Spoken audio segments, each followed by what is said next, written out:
¿Qué tal? Muy buen día.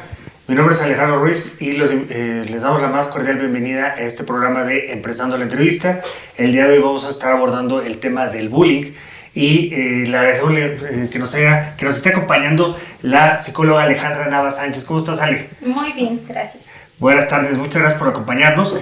Alejandra Nava es psicóloga clínica enfocada en la psicoterapia y también trabaja principalmente el tema de ansiedad y los temas psicosomáticos, y lo interesante es que también Ale tiene la oportunidad de trabajar diferentes alternativas como lo es Reiki, meditación, yoga, sonoterapia y angeloterapia. Ale tiene más de 7 años de experiencia laboral en el campo psicológico y tiene 6 años dirigiendo el tema Nigalana, que está enfocado en diferentes alternativas, como las que ya platicamos, y está ubicada en Jocotitlán, Estado de México. Al final de la entrevista vamos a estar pasando sus redes para que la contacten y cualquier tema pues puedan estar abordando más con ella. Ale, muchas gracias por aceptar la invitación, y como lo platicamos, el objetivo de esta plática es comentar y dialogar acerca del bullying. ¿Qué es el bullying desde la parte psicológica? Ok, bueno, pues muchas gracias por la oportunidad. Vamos a dar como unos rasgos generales del bullying.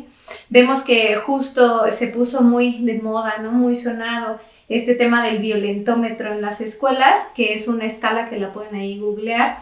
Y entonces vienen los niveles de violencia que tenemos, no solo en la escuela, sino en la vida diaria, ¿no? Entonces hay temas de violencia, de acoso y de agresiones dentro de la escuela, pero lo que caracteriza el bullying principalmente es que es una violencia constante, ¿no? Justo con un maestro platicábamos y decía, bueno, pues si te dan un balonazo en la hora del receso, pues es un accidente, ¿no? Si es un acto violento, pero es un accidente, pero si te están dando de balonazos todos los días, entonces ya se convierte en una situación de bullying, y es ahí en donde tenemos que actuar, ¿no? Esa sería como la palabra clave, como la constancia en las agresiones, ¿no? Y en ese sentido, cuando un chico, un adolescente está sufriendo el tema de bullying, ¿no? Situaciones sistémicas que están generándose constantemente, ¿cómo podemos identificar en casa si nuestro hijo está siendo víctima de bullying? Súper, esa es una muy buena pregunta. Y es la misma respuesta que tengo con mis pacientes para ansiedad, ¿no? Tenemos 3 hábitos que nos dicen que algo está cambiando, que los niveles de ansiedad van subiendo. Los primeros 2 son los más importantes y con los que más trabajamos y más enfocados ahorita con los niños y adolescentes. El primer hábito es la alimentación y el sueño, ¿no? Es el segundo. El tercero es la sexualidad, pero ahí no nos vamos a meter justamente por cuestiones de edades, pero en los adultos sí es importante ver los cambios que se dan ahí. Entonces estos 2 hábitos, que son alimentación y sueño, se van a los extremos. Como mucho, como poco, duermo mucho, duermo poco. En sueño hay más irregularidades. Por ejemplo, me cuesta trabajo conciliar el sueño, me despierto a cada rato, me despierto a 1 hora y entonces ya no me puedo dormir, y justo cuando ya me está agarrando el sueño, entonces ¡pum!, suena la alarma y me tengo que levantar, ¿no? Puede ser también que a pesar de que esté durmiendo mis horas, no estoy descansando, ¿no? Y entonces la clave en el sueño es eso, que realmente puedas descansar, ¿no? Y eso pasa en todos los niveles. Cuando nosotros como adultos, como papás, estamos notando un cambio de conducta debido a estas situaciones, entonces pues tenemos que empezar a indagar en nivel de comunicación, ¿no? ¿Qué está pasando? Puede ser que esto mismo también empiece a alterar pues niveles de conducta en donde los chicos están irritables, ¿no? Por lo mismo de que no están durmiendo bien, o de pronto tienen estos atracones de comida, o de plano no tienen hambre, ¿no? Y completamente dejan el alimento. Entonces esos 2 serían los foquitos de alerta para empezar a indagar en el qué está pasando, ¿no? Y en ese sentido, cuando existe bullying en casa, o que tenemos a un niño o una niña bulleado, ¿qué es lo que sucede? O sea, ¿es una víctima porque está llegando con el autoestima, con el ánimo bajo a la escuela, o se está generando desde la escuela? Es decir, desde casa nosotros podemos estar siendo los generadores de que nuestros hijos sean bulleados en la escuela. Sí, es un tema bien importante, y justo en este tema ¿no? Veía una situación y un terapeuta que escuchaba decía que justo nosotros como terapeutas lo que trabajamos con los chicos o con el paciente buleado, pues es empoderarlo, ¿no? Y que empiece a poner límites, pero yo me preguntaba, bueno, pero ¿cómo vas a empoderar a alguien que es desvalidado en casa, que es minimizado en casa, ¿no? Que todo lo que piensa o lo que dice, pues para papá o mamá es menos importante, ¿no? Que ni siquiera lo dejan asumir responsabilidades de qué me quiero poner hoy, ¿no? Porque los papás imponen. Entonces es un tema que también viene desde casa. Y claro que también por el otro lado hacia el niño que es agresor, ¿no? Exacto. ¿Qué está pasando en casa? Y que se está representando justamente en la escuela, ¿no? Entonces, pues bueno, ese es un tema importante que hay que empezar a valorar desde casa, ¿no? ¿Qué estoy careciendo o por el lado contrario, qué estoy exagerando en casa? Que puede tener esa representación, ¿no? En la escuela con los niños. En ese sentido, de acuerdo a lo que estás platicando en este momento, cuando existe problemas en casa, situaciones de violencia, situaciones de carencia o una separación o algún tema de estos, principalmente se va a generar una conducta violenta, es decir, va a hacer que este menor que tenga esta situación en casa sea el buleador, o es más común que sea el niño buleado. No sé si me explico. Ok, bien.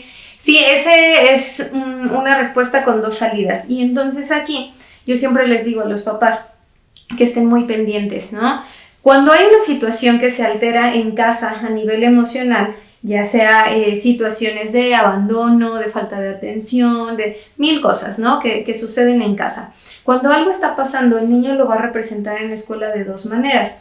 El camino más común, y para mí que es el mejor porque es una señal de alerta mucho más fuerte, es que los niños empiezan a agredir, empiezan a ser rebeldes, contestones, no quieren hacer tareas, dejan las cosas tiradas, ¿no? Y entonces, afortunadamente, los maestros están ahí y se dan cuenta y dicen, oiga señora, señor, algo está pasando con su hijo que está teniendo estos cambios de conducta. Claro. Para mí es la mejor solución o salida, porque los demás se dan cuenta y el niño tiene una descarga, por lo menos, de sus emociones en ese sentido. Por el otro lado está la otra parte que no me encanta, porque los niños, por el contrario, empiezan a ser más independientes, más responsables, más autosuficientes, y entonces de pronto la mamá, el papá le preguntan, oye, fulanito, ¿te ayudo con la tarea o te la reviso? No, ya la terminé. Y entonces para los papás es como, mira, no le está afectando, al contrario, está madurando. Y no es cierto, las emociones pues se las calla y se las traga, ¿no? Y entonces empieza a ser un hijo invisible. O es más difícil detectar, ¿no? Una situación de alerta, ¿no?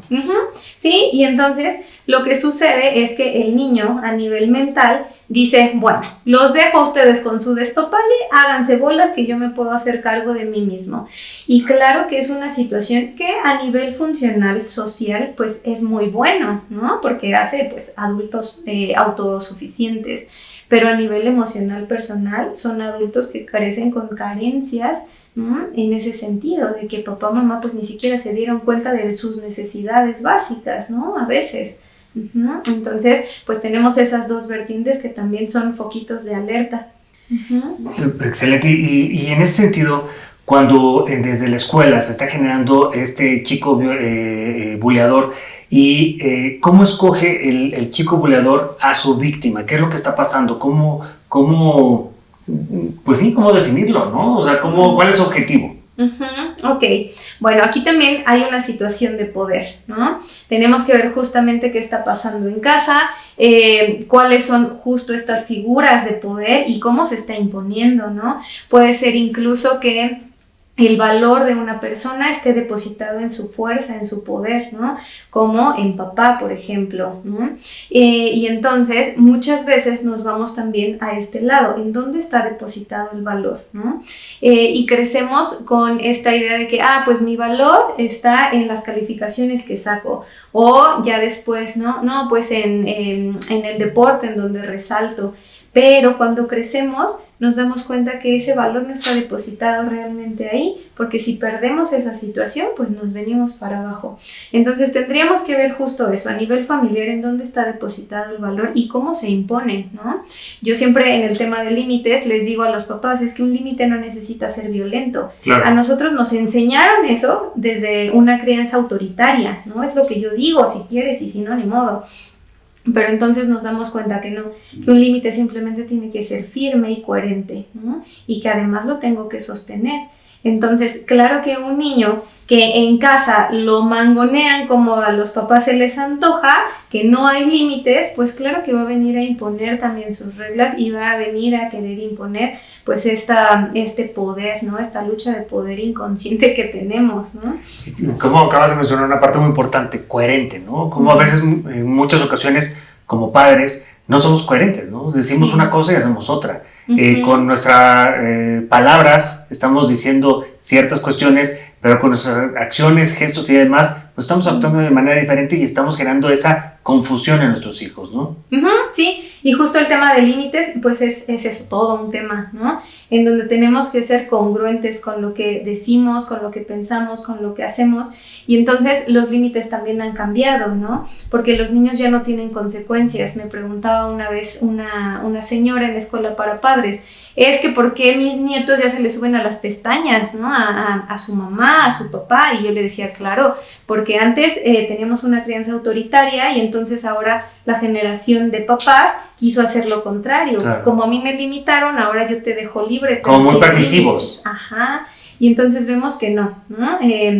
Incluso en este sentido con los chicos, cuando ya confrontamos esta situación de bullying, de pronto dicen los chicos, ¿no? Es que era broma, era juego. Y también está padre, pues, preguntarle, oye, pues, si era juego, ¿el otro cómo estaba? Claro. ¿Se estaba riendo? ¿Se estaba divirtiendo contigo? Porque ¿lo entendió desde el principio? Si no era así, entonces, pues, vemos que no era una situación de broma, ¿no? Y en ese sentido, de acuerdo a lo que estás platicando, este chico, esta chica, este niño, esta niña que está siendo acosado en una actividad diaria, ¿no? Todos los días que va a la escuela, ¿cuáles son los rasgos de esta víctima? ¿Qué es lo que le está pasando en su acontecer diario?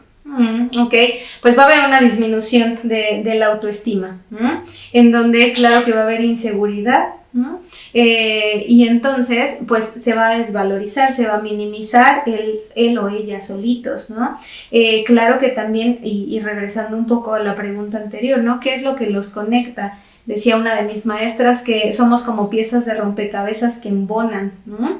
Entonces, claro que para una persona que pueda ser propensa al bullying, pues va a haber una disminución de esa autoestima, ¿no? Y claro que desde casa, pues voy a ser propenso a eso, ¿no? Y es el típico, decimos nosotros en el consultorio, ¿no? Es el típico botecito de basura que le pasa a todos, ¿no? Claro. En la familia. Se cae, le roban cosas, se le rompen igual cosas, ¿no? Se enferma cada rato, de todo le pasa.